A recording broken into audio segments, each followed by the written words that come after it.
gang. 3 weeks in the south of France, 3,600 kilometers in an electric van, 2 kids, 1 dog, my wife, and me and my Leica M6 on the hunt for some good light, some good wine, and an answer to the question if the French people really are better than everybody else, just like they say. So join me on this chill trip I did last summer. Just to give you an idea of the culture we're dealing with, on day 3, we were looking for breakfast in Saint-Malo, and this is a true story. It's 10 in the morning, we pass a bistro, and there's a guy with a half-eaten, incredibly bloody steak and a nearly empty bottle of white wine, and he had temporarily stopped eating just to have a cigarette. Now, 20 minutes later, a local merchant talked me into ordering oysters for breakfast, because apparently that's what they do. And it came with a glass of white wine. And when I told the waiter, dude, it's not even 10:30, he looked me dead in the eyes and said, I know. Perfect timing. So yeah, next level day drinking, outdated concepts of meat consumption, and 1980s level chain smoking. You know, to me, this is a potentially life-threatening understanding of giving a shit and having a good time. Yeah, anyway, a trip like this starts like every family road trip. It's like a high-stakes game of logistical Tetris. But who needs legroom anyway when 3 weeks of French lifestyle are waiting?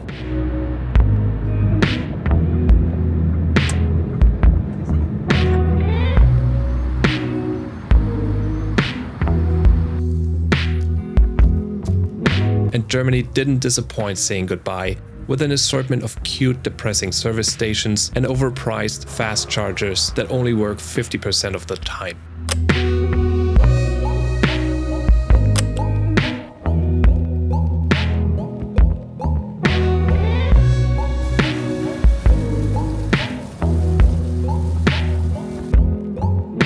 Alright, first up, Mont in Belgium. Beautiful cathedral, actually the perfect backdrop for some epic drone shots.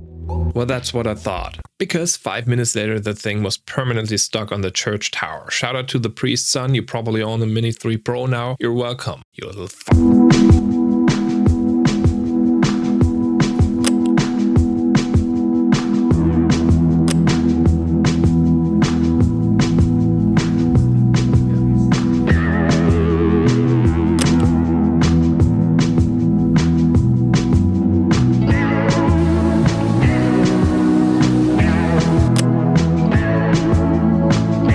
Anyway, so that's our first evening of the trip. Golden hours saves the mood, I guess. So I took a couple of shots.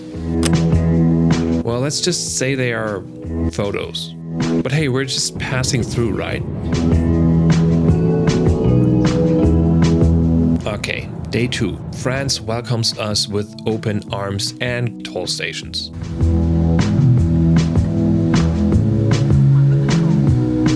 And of course, charging stops. This time in the sterile wasteland of a Novotel parking lot. But as a photographer, you find beauty anywhere, like even in decay.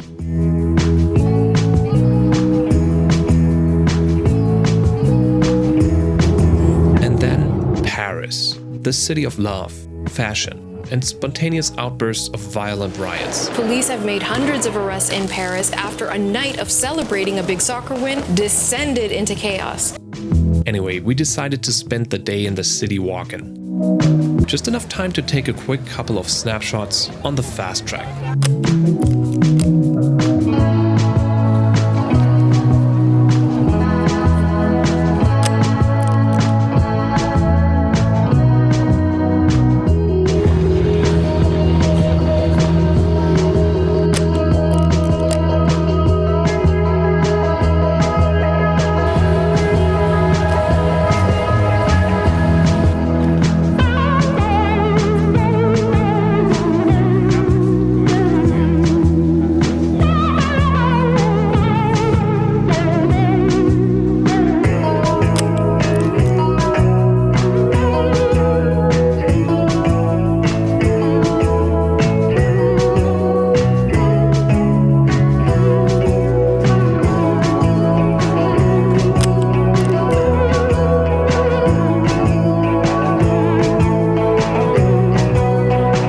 than Louvre. Technically, it's a street photography mecca. You can spend hours over there.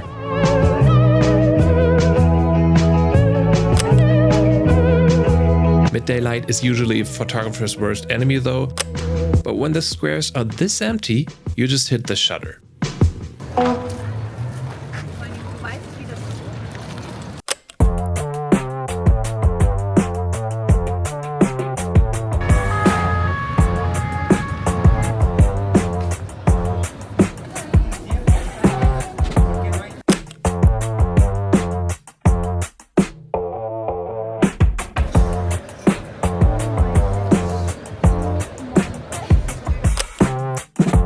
Anyway, after what felt like a 30-kilometer march, we quickly checked off the Eiffel Tower and called it for that night.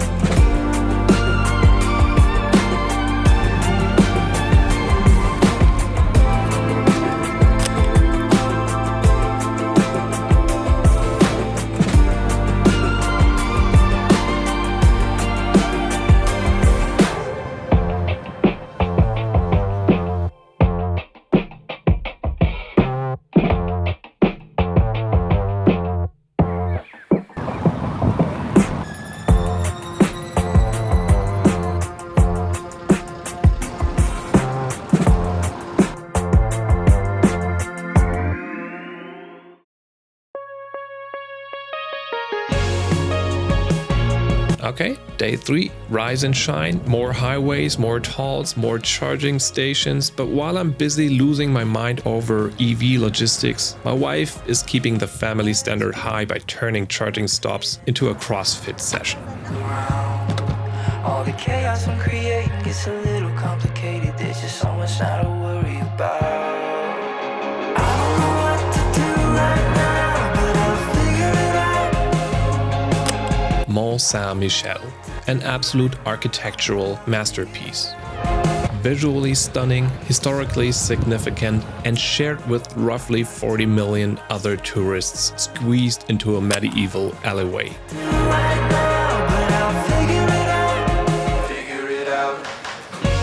But once you look past the selfie sticks, the view over the mudflats is insane.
Like I'm stuck on a merry-go-round.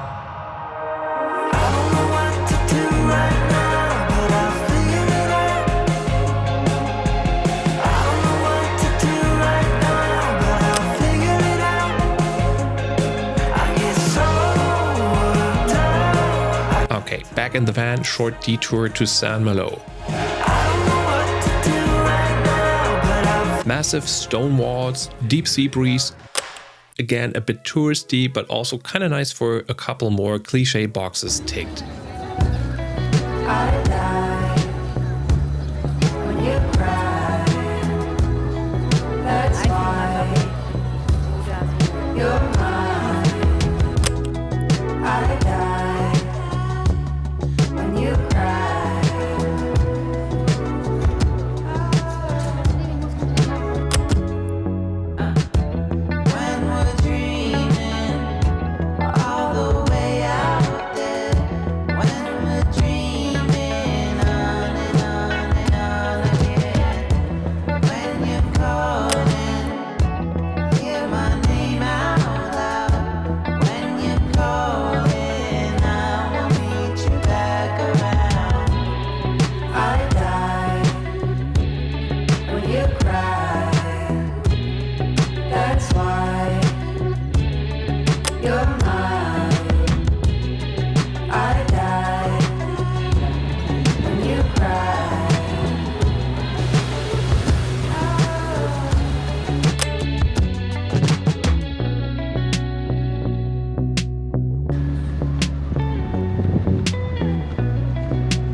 Next day, La Rochelle. When you're falling, let it all come down. When you're falling, Standard morning routine and off to the local market. I die when you cry. That's why you're mine. I die when you cry.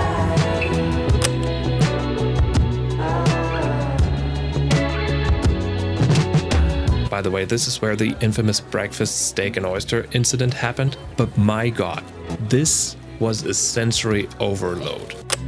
The colors, the smells, the sheer variety of fresh food. It's basically paradise for both your stomach and a roll of Kodak Gold 200.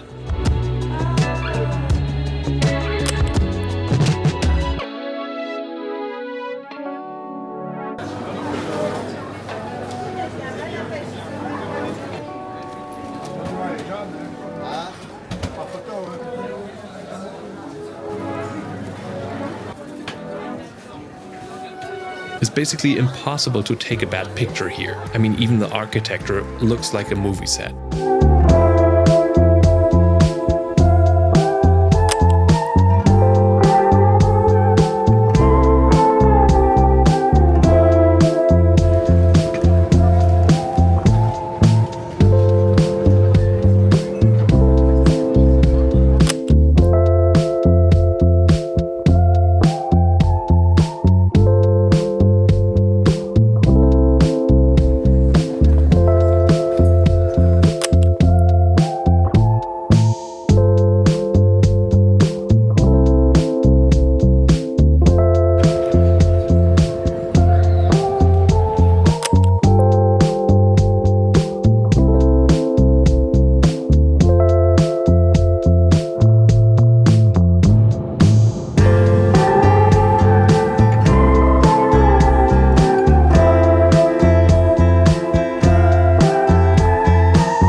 Then we finally made it. Our final destination, a tiny little village just north of Biarritz, where we hit up our surf instructor, who also happens to be my brother.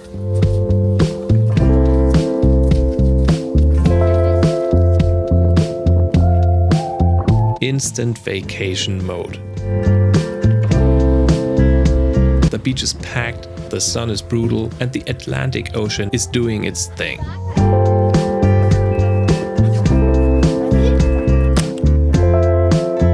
For the next 2 weeks, this was our home.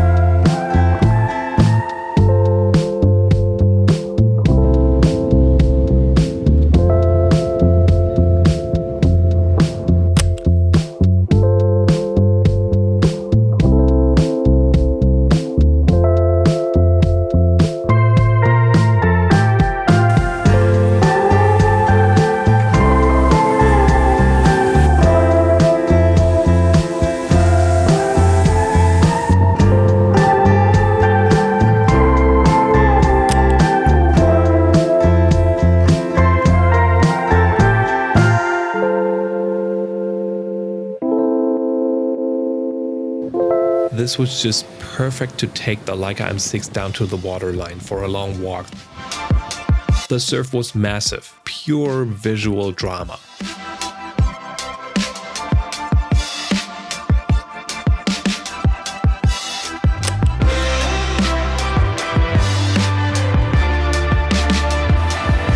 And right here, I caught a frame that absolutely blew me away. I shot it on Kodak T-Max 100. It's a black and white, highly abstract moment, standing right in front of a breaking 8-foot wave with 15 hats perfectly spaced out like black pearls in the backlight.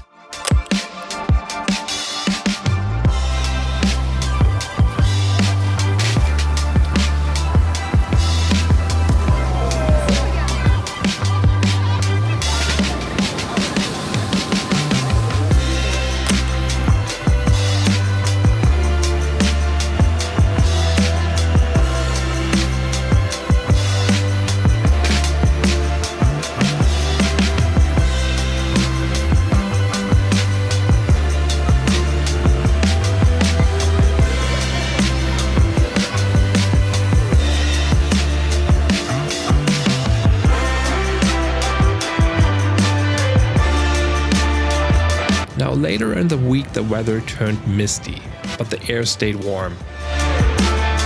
And this is the kind of postal minimalism that makes you forget about deadlines, timelines, and social media algorithms. It actually completely shuts you down in a deeply relaxing way.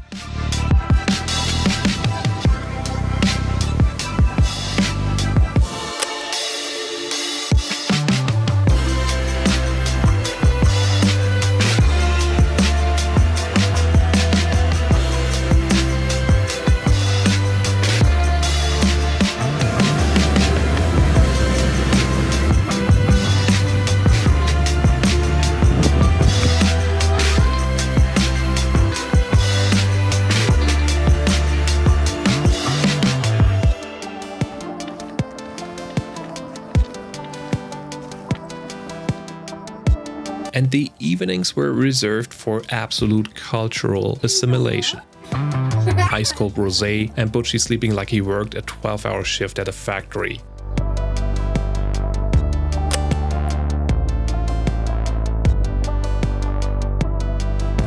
To finish off the nights, my brother and I took my youngest to the local fairground. It had the classic old school setups, great faces, and some good old neon light.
Just like that, reality strikes back.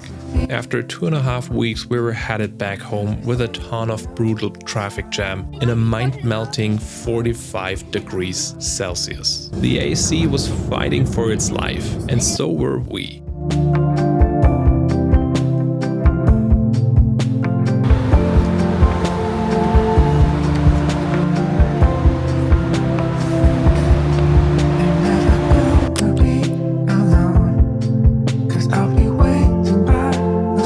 Yeah, whatever. We finally dragged ourselves into a hotel room in Speyer, Germany, late at night. The next morning, we opened the curtains to this.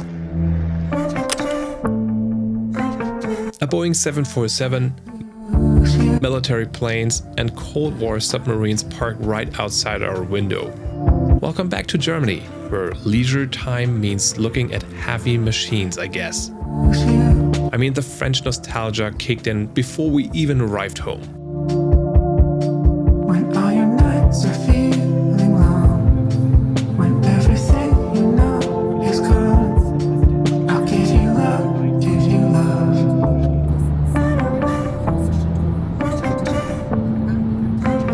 Alright guys, thank you very much for watching. I hope you get something out of this video like always. Make sure to like and subscribe and leave a comment. I would like to know which one was your favorite image from this video, and I hope to see you in the next one. Peace!